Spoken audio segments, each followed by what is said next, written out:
Lamdam asida khundaminariba Yelhoumee sing Amatani haibagi Wakhallonda lakliba tang mapan amasung da Pangthokkadouriba Manipur Indigenous Peoples Cultural Exchange Festival 2024 ge shem Saba Pumnamak Loire haina Indigenous People Forum ge President Ashang Kashar na phongdorakli wafam asing ase festival pangthokfam oiriba chadong new tourist destination da paumi shing launa yangsiluraba matung pangthokpa paugi mifam amada mahakna phongdokhibani paugi mifam atuda Ashang Kashar na hai Manipur lenga ke tourism department ka khusam naraga lakliba tang mapan amasung da Pangthokkadouriba festival asida Yelhoumee singna saruk yakani masida khundaminariba yellow furup singe top pa masak miyam da mayek sengna utkani festival asida Pangthokkadouriba thoram singe manungda folk song cultural dance talent show midday star amadi saknairaba artist singna pungning khudingai oiraba performance kaya su khudol tambani Lamdam asida ngalingai matam dagi khundaminaraklaba Yelhoumee singe parakta hena nungsinanaba amadi apunba Manipur ama sagatnabagi pandamda festival asi pangthokpani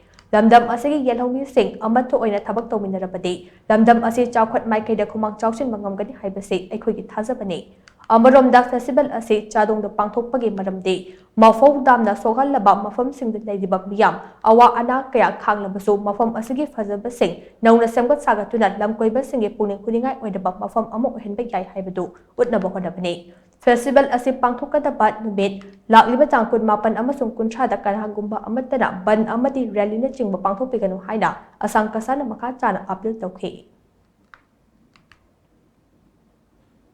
Festival asida loina saruk yabio akhoi nungai minasi haro minasi aduga isa gi cultural aduga traditional punamak promote tominare harega Manipur da leminariba indigenous people punamak se punsalaga akhoi leminaraga Manipur gi chokot thorangda chap manana chingda tamda chokot pa manana chaminara kanda hingminara kanda akhoi peaceful coexistence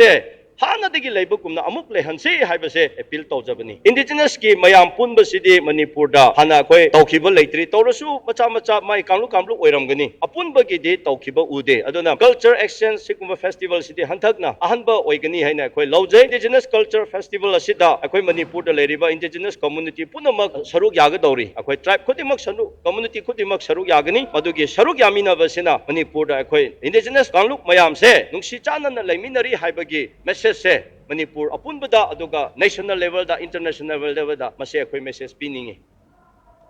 Chadong new tourist destination da chatpa yangsim khongchat aduda tongan ba yelhow furup ke yoi khanana festival asiki matang da makoi gi oibang wafam singsu phongdoknarakhe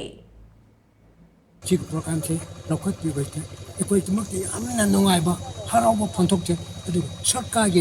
sarka pai ba ekoi whenever shem su ko yam tagali ko jimak yaw na ngasi ekoi sida tabak suri yaw ri se ekoi ramre kunau totom mapau totom west ekoi pun na sida ekoi mayam changda ekoi tabak suri ba chini adu mayam su aina haraw ba yam khonjon ekoi ki festival che